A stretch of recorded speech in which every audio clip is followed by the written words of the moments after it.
Bienvenidos, queridos hermanos, queridos amigos, a un nuevo capítulo de Profundizando en las Escrituras. Estamos ya en la serie del estudio del libro de Isaías. Estamos ya avanzando y nos encontramos en el capítulo 11 ya.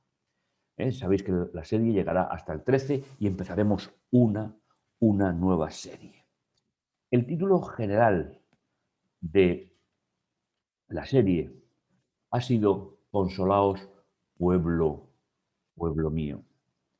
Unas circunstancias especiales por las que vivía el pueblo de Israel, invadido y asediado por diferentes potencias alrededor.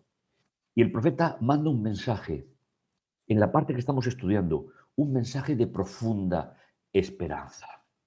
El título del tema de hoy es Amor.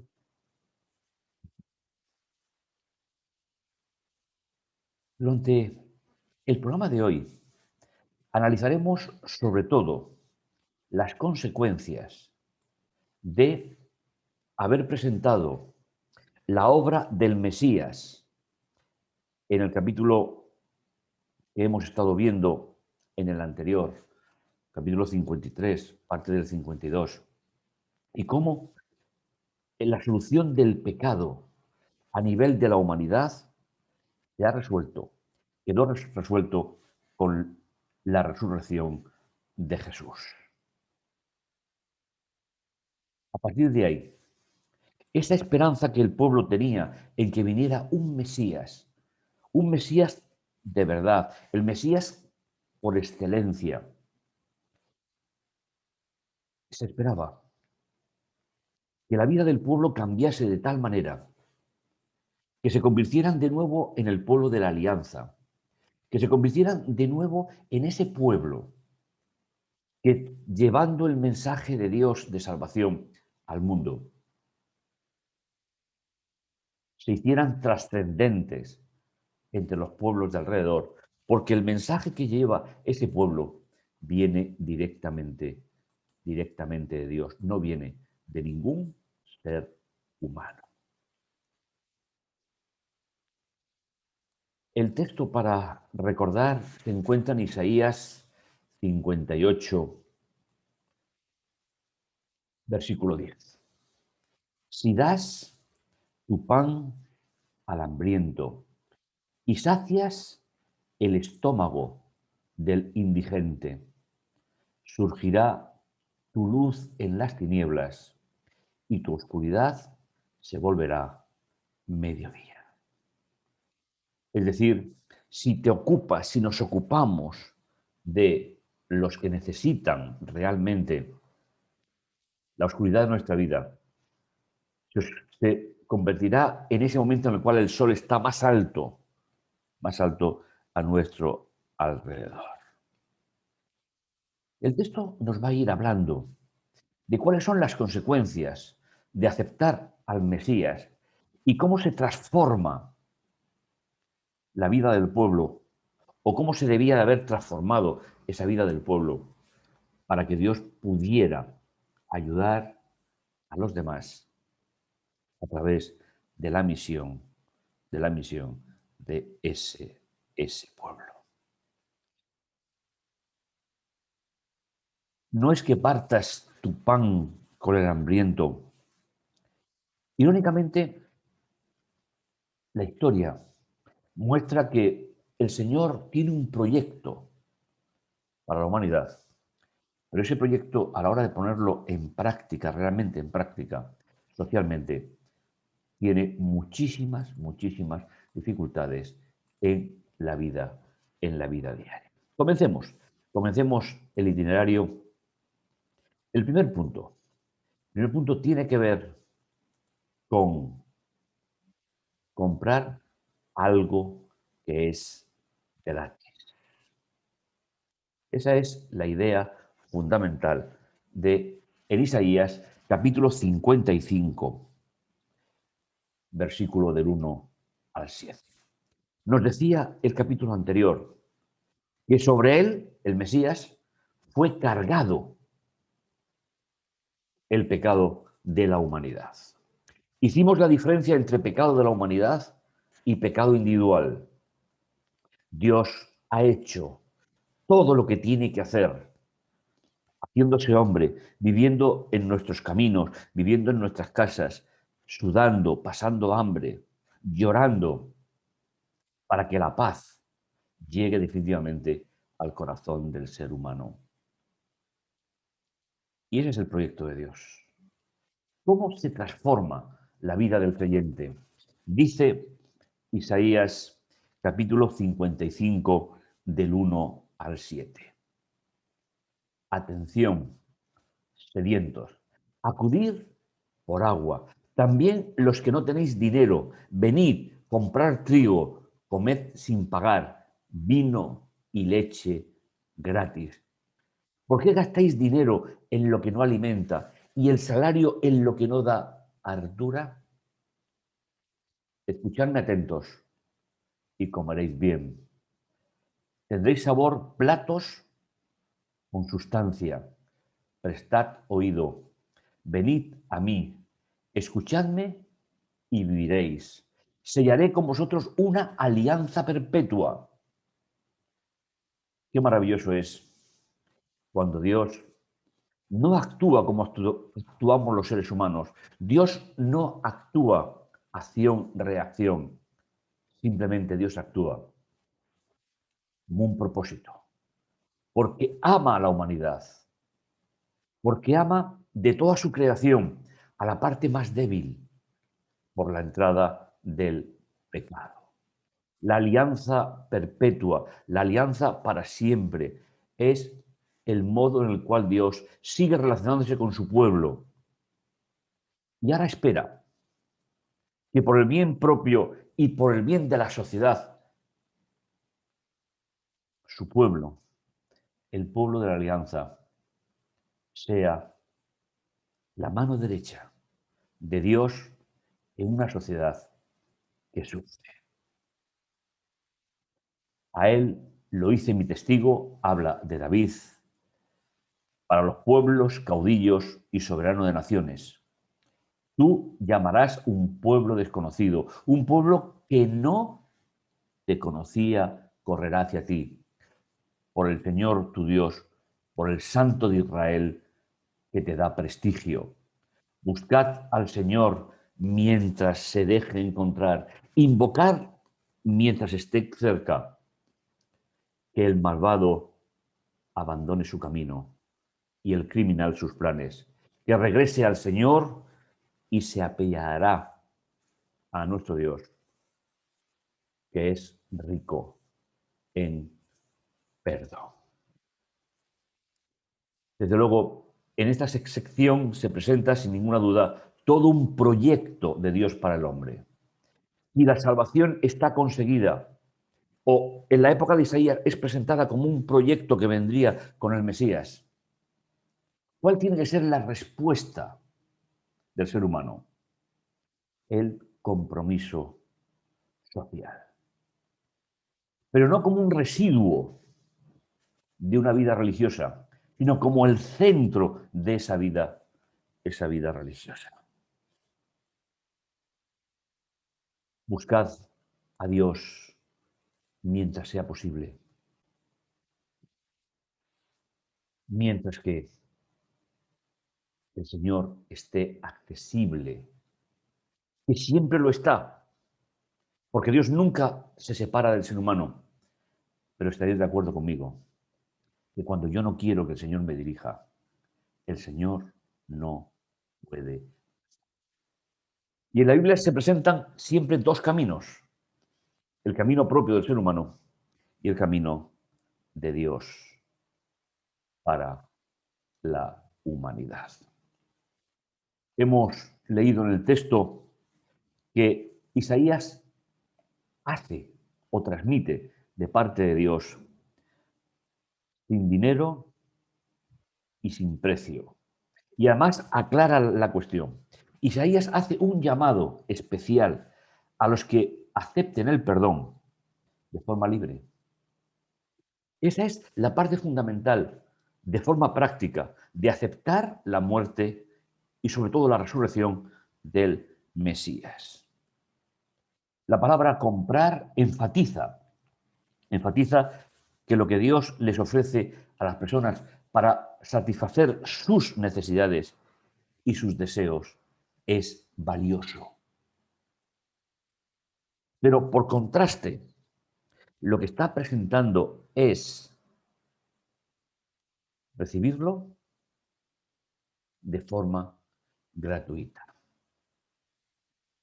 Y nos recuerda que a veces los seres humanos hacemos inversiones que no nos llevan hasta la eternidad. Dios ofrece libremente el perdón en el marco de la alianza, en el marco del templo de Jerusalén en la época de Isaías y del templo del santuario celestial en la época de los que hemos venido a formar parte de ese pueblo después de Jesús. Pero, como ya hemos dicho anteriormente, no fue gratis. Hubo alguien que costeó la salvación de la humanidad. Y para que esa salvación que ya está conseguida tenga aplicación a mi vida, yo soy llamado a comprometerme con los demás como punto fundamental de la experiencia del creyente. A veces los creyentes, como el Israel de la época de Isaías, queremos llevar una vida religiosa basada o centrada en mí mismo. Pero el Señor ya nos dijo desde el Sinaí el papel que juega el prójimo en la vida de cada uno de nosotros. Aunque la salvación es gratuita para la raza humana, el Señor nos dice, compra de mí lo que tú no puedes pagar, pero invierte en la vida que yo te voy. Altos pensamientos y altos caminos. Ese es el segundo punto del itinerario. Y el texto nos dice, buscad al Señor mientras se deje encontrar, invocadlo, es decir, llamarlo mientras está cerca. Que el malvado abandone su camino y el criminal sus planes, que regrese al Señor y tendrá compasión, porque Dios es rico en perdón. Aquí tenemos una idea realmente importante para nosotros. El Señor nos dice, mis planes no son vuestros planes, vuestros caminos no son mis caminos. Palabra del Señor. Como el cielo está por encima de la tierra, mis caminos están por encima de los vuestros y mis planes por encima de vuestros planes. Como bajan la lluvia y la nieve del cielo y no vuelven allá, sino que empapan la tierra, la fecundan y la hacen germinar para que dé semilla al sembrador y pan para. De todos los grandes misterios del universo, sin duda de ellos, uno podría ser de especial relevancia y es el plan de salvación. Isaías toma la parábola que acabamos de leer de la lluvia, de la nieve, de la planta, de la fecundación, como el resultado de algo que llega a la vida del ser humano, pero que el ser humano no puede controlarlo. Sin embargo, cuando llueve, llueve para todos. Cuando se siembra, la semilla germina por un proyecto divino, que al crearlo le dio a las plantas el ciclo de su propia vida basado en un diseño divino.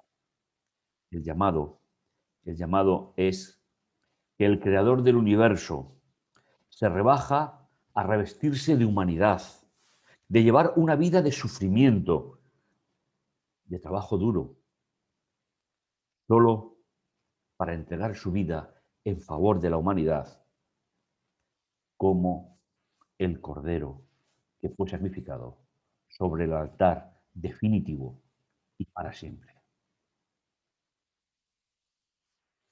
Para transportar el pecado de la humanidad al santuario. Porque el resto es por la fe. Es decir, por esa relación personal con Dios, tal y como se hacía en el santuario del desierto. El tema, sin ninguna duda, es un tema absolutamente inagotable. El estudio de que Dios se hiciera ser humano, el valor de actuar como cordero para transportar el pecado al santuario y su obra de mediación en ese santuario celestial es el plan a través de la alianza que Dios tiene para cada uno de nosotros. Grande es el misterio de la piedad. Grande es el misterio del regalo de Dios para cada uno de nosotros. Amigos de ayuda, Isaías 58, del 1 hasta el 8. Grita a voz en cuello, sin cejar. Alza la voz como una trompeta. Denuncia a mi pueblo sus delitos, a la casa de Jacob sus pecados. Consultad mi palabra a diario. Mostrar deseo de conocer mi camino como si fuese un pueblo que practica la justicia y no abandona el mandato de Dios. ¿Sabéis? Cuando hablamos de santidad, cuando hablamos de la experiencia del creyente, siempre hablamos de nuestra naturaleza y luchamos permanentemente con ella. Sin embargo, la verdadera santidad en la Biblia es el que sabe establecer una relación personal con Dios inquebrantable, a pesar de sus luchas, de las veces que tenga que pedir perdón por su pecado. Porque finalmente, cuanto más cerca estemos de Dios, a través de Jesús, en nuestro caso, más claramente vemos lo que somos, lo que sentimos y el valor de nuestra, nuestra vida. Me piden sentencias justas, desean tener a Dios, pero ¿qué ayunar si no haces caso? Es decir, ¿por qué una religión exterior a base de cosas que hacemos sin Dios no puede transformar la vida del ser humano? Dice el texto, mirad, ayunáis entre riñas y disputas, dando puñetazos sin piedad. No ayunéis como ahora, haciendo oír en el cielo vuestras voces. Ese es el ayuno que el Señor desea, el día en que el hombre se mortifica, mover la cabeza como un junco, acostarse sobre la estera y ceniza. ¿A eso le llamáis ayuno, día agradable del Señor? El mensaje tenía una importancia capital para la época de Isaías, pero lo sigue teniendo para cada uno de nosotros. Dice, el ayuno que yo quiero es este. Abrir las prisiones injustas, hacer saltar los cerrojos de los cepos, dejar libres a los oprimidos, romper todos los cepos, compartir tu pan con el hambriento, hospedar a los pobres sin techo, vestir al que ves desnudo y no de preocuparse de tu hermano. Entonces brillará tu luz como la aurora, tus heridas sanarán rápidamente y tu justicia te abrirá camino. Detrás irá la gloria del Señor. ¿A qué se refiere Isaías cuando habla de ayuno? Además, describe situaciones extremas en las cuales practicaban unos ayunos basados en aportar a Dios lo bueno que ellos eran, vistiéndose de una manera determinada, actuando de una manera determinada. No hay muchas dudas entre los estudiosos de que el ayuno al cual el Señor está hablando aquí es el ayuno que se hacía en el día de las expiaciones. Por la palabra humillaos que ha sido utilizada en el texto, el único ayuno que está relacionado en la Biblia que escribió Moisés, con el santuario y la humillación, es el día de las expiaciones. Es decir, ese momento en el cual el sumo sacerdote se presentaba delante de la presencia de Dios y se hacía la expiación por el pueblo, por la tienda, y las relaciones entre Dios y el pueblo quedaban totalmente restauradas cada año cuando el pecado era puesto en la cabeza del macho cabrío por hacer. Era sacado del pueblo y cuando el macho cabrío moría, el pecado moría con él. No es que fuese nuestro mediador. No podemos confundir la función del macho cabrío del desierto con la muerte de Jesús. Son dos ideas completamente diferentes.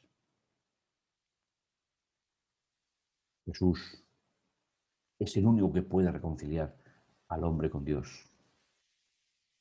Y el macho cabrío, el final de la ceremonia anual, es el que saca definitivamente el pecado almacenado en el santuario con un destino final. Humillarse o afligirse se refería a varias formas de abnegación, incluido el ayuno. El contexto del día de las expiaciones explica el mandato de Dios. Alza tu voz con trompeta, es decir, con ese cuerno del macho cabrío o del carnero, que llamaba a toda la asamblea de Israel, la llamaba a convocarse alrededor del santuario, sabiendo que la presencia de Dios estaba dentro del santuario y que el sumo sacerdote entraba ante la presencia de Dios. Y en ese día el pueblo hacía ayuno. Parece que el pueblo esperaba que el Señor lo felicitara por su piedad. Por supuesto, lo hacían todo al revés. Practicar la negación en el día de las expiaciones era expresar gratitud y lealtad a Dios. Acudían al santuario para ver cómo se expiaba y el pecado se transportaba hacia afuera de él. Sus actos debían de ser unos actos de agradecimiento y gratitud a Dios. Mis hermanos, nosotros vivimos hoy en el día de las expiaciones del verdadero santuario y único santuario donde ministra Jesús. ¿Lo sentimos como un acto de gratitud? Tu pecado y el mío. Y de todos los que vinieron anteriormente, están siendo preparados para salir, para sacarlos del santuario y para que lleven su destino final. Al fin y al cabo, eran los pecados del pueblo los que habían sido recibidos en el interior del santuario de Dios y había que transportarlos fuera para para siempre.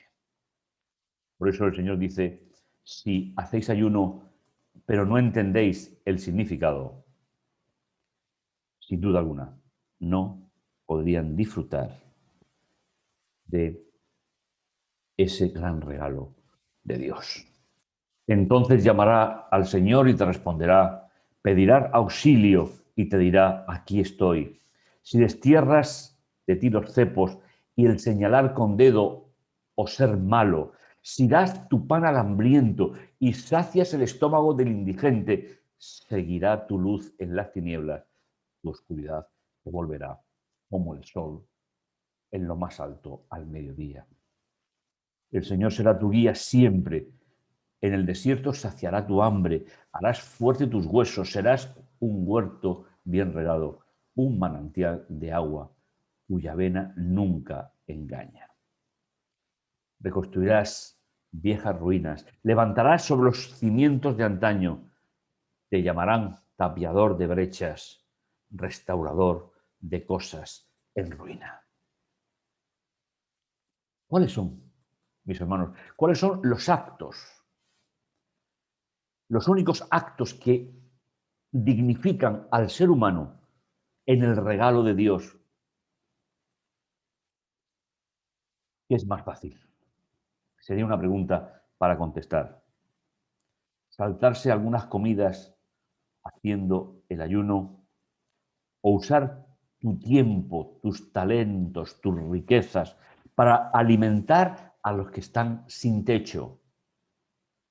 Sin ninguna duda para Israel era mucho más fácil los ayunos. En el Evangelio, Jesús reprocha el ayuno de los martes y de los jueves prescrito por la ley judía, no por la Biblia, cuando las calles estaban llenas de personas que necesitaban una mano, una sonrisa, un cacho de pan o un lecho para dormir. Ese era el proyecto por el cual Jesús entregó su vida, para que su pueblo se comprometiera con las necesidades de los demás. ¿Cuál es el principio que distingue mis obras sin Dios y la consecuencia de relacionarme con Dios expresado en las obras hacia aquellos que tanto lo necesitan? El Señor pretende que su pueblo, tanto en la primera alianza como en la segunda, que predique la verdad al mundo. Pero, ¿qué atraerá más a las personas en un momento determinado? ¿El estricto cumplimiento de las leyes alimenticias o la voluntad de ayudar a los hambrientos? Es decir, o una religión basada en mí mismo para presentar delante de Dios mis obras, o la proyección hacia los demás como instrumentos en las manos de Dios para restaurar al que lo necesita. Importante esta reflexión, porque es la consecuencia de todo el ministerio de Jesús en lo que nos enseñó. Un tiempo para nosotros. Hay una idea fundamental antes de leer los dos textos que nos quedan en el programa de hoy. Si Isaías expresa en el libro, en su libro profético, un llamado a tratar el sábado de una manera determinada, es porque Israel tenía un problema en esa época. Si detienes tus pies el sábado y no haces negocios en mi día santo, si llamas al sábado tu delicia y honras el día santificado al Señor, y si lo honras absteniéndote de viajes, de buscar tu interés, de tratar tus negocios, entonces el Señor será tu delicia. Te pondré a caballo sobre las alturas de la tierra. Te alimentaré con la herencia de tu padre Jacob. Ha hablado la boca de Dios.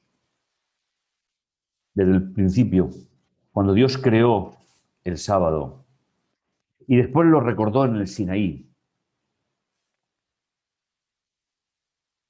el Señor nos invita a que hagamos del sábado un instrumento de identificación como raza humana. En un acto de libertad el Señor nos dice, haz con el sábado lo que yo hice con ese día, no te lo impongo. Por eso el texto nos dirá, ¿cuáles son las prioridades en el día de sábado? Las prioridades no son mis necesidades.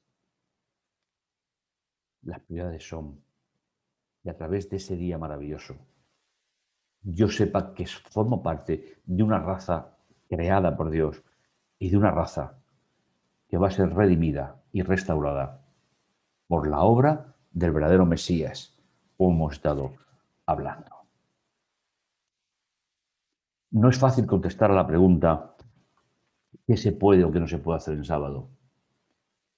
Ese es un principio que cada uno de nosotros tiene que plantearse en su vida. Pero sí tengo una idea clara que procuro aplicar. Todo aquello donde Dios no sea el centro en el día de sábado, aunque no sea incorrecto, no me ayuda a sentir que soy una raza creada y que por haber caído tenemos la salvación a través del Mesías. Simplemente como parte final, como pequeño resumen, Isaías 58 aborda tres temas principales: la generosidad, la compasión social y el sábado. Dos de estos temas principales van hacia los demás. Y uno, a prepararme a mí personalmente, al ser consciente de que pertenezco a una raza redimida por el Señor, para que venga un día donde me reconozca como proyecto de Dios y como ese gran encuentro semanal que me permite poner a cero y me permite restablecer una relación personal con Dios. El sábado no es lo que no puedo hacer. El sábado es lo que puedo hacer. Y así entenderemos y comprenderemos el verdadero plan de Dios para la humanidad.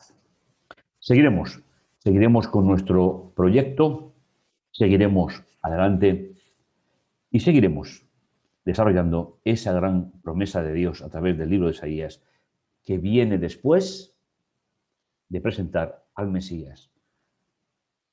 ¿Y cuál es la repercusión que tiene que tener en la vida de cada uno de nosotros? Terminamos con una oración de gratitud a Dios en el programa de hoy. Bendito y amoroso Dios que estás en los cielos, te agradezco, Señor, el privilegio de poder haber dispuesto, Señor, este tiempo con los hermanos en esa iglesia virtual, Señor, que llega hasta lo último de la tierra. Señor, que nuestra vida y nuestra esperanza sea, sobre todo, mostrar a los demás a través de la solidaridad con la raza humana quién eres tú, para qué tienes un pueblo en la tierra, Señor, y para qué, Padre Santo.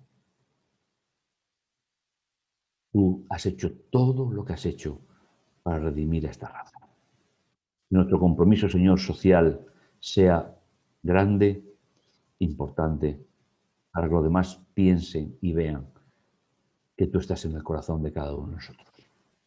Te lo agradecemos, Señor, en el dulce nombre de Jesús. Pues nos veremos en el capítulo 12 de los 13 que componen esta serie. Que el Señor te bendiga y te guarde. Y nos encontramos en el siguiente programa.